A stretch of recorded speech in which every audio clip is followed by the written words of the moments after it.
एक दफा का जिक्र है, किसी जंगल में कौवा और हिरन रहते थे। कौवा और हिरन आपस में बहुत गहरे दोस्त थे।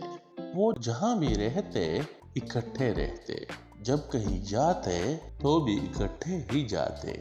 एक दिन कौवे ने हिरन को बिल्ली के साथ देखा तो कौवा बहुत हैरान हुआ और अपने दोस्त के लिए उसके दिल में परेशानी पैदा हो गई, क्योंकि बिल्ली बहुत चालाक और खुदगर्ज थी।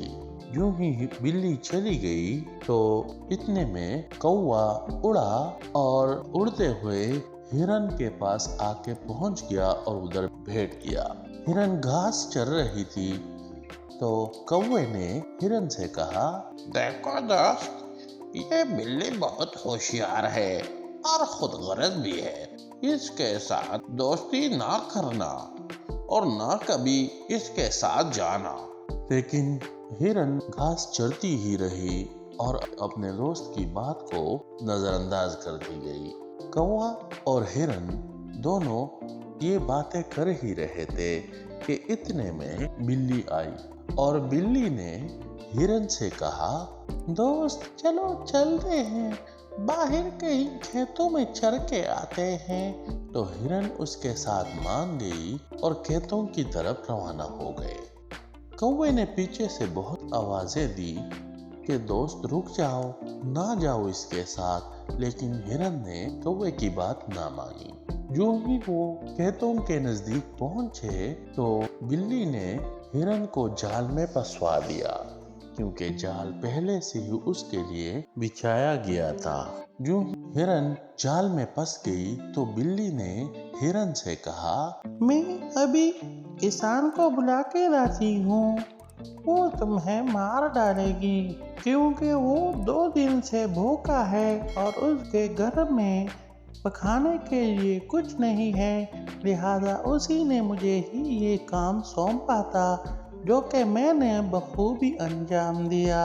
हिरन ने बिल्ली को बहुत आवाजें दी और उसकी बहुत मिन्नत की कि हम तो दोस्त हैं, लेकिन बिल्ली ना मानी और वो किसान के पास चली गई। इतने में कौवा उसके पीछे आता हुआ वहां पहुंच गया तो कौवे ने हिरन से कहा, मैं तुम्हें नहीं कहता था कि इसके साथ दोस्ती ना करना, ये बहुत चालाक है, लेकिन तुमने तो मेरी एक भी ना सुनी। तो फिर हिरन ने कहा, अब मैं क्या करूं, इससे कैसे जान छुड़ाऊं?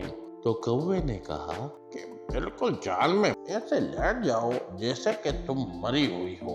तो हिरन जाल में लेट गई। यूं ही किसान पहुंचा और उसने हिरन को मरा हुआ पाया तो किसान ने जाल खोला। यूं ही किसान ने जाल खोला, हिरन खड़ी हो गई। कौवा और हिरन फौरन वहां से भाग गए। किसान को बहुत गुस्सा आया और उसने बिल्ली से कहा, कैसे तुमने ये काम किया है? देखो वो तुमसे ज्यादा चालाक निकली, अब मैं तुम्हें नहीं छोड़ूंगा। और किसान ने डंडा लिया और बिल्ली आगे आगे चलती रही और किसान उसके पीछे पीछे चलता रहा और उसे बहुत ज्यादा मारा। हिरन और कौवा दोबारा से अच्छे दोस्त बन गए और अब हिरन हर बात पर कौवे से मशवरा लेती है। तो बच्चों, इस कहानी से हमें ये सबक मिलता है कि हमें खुदगर्ज दोस्त से बचना चाहिए और उसके चाल पर हमेशा नजर रखनी चाहिए। अगर आपको कहानी पसंद आई हो तो लाइक और शेयर करना ना भूलें और अगर आप चैनल पर नए हैं तो चैनल को सब्सक्राइब करके घंटी के बटन को जरूर दबाएं। बहुत शुक्रिया।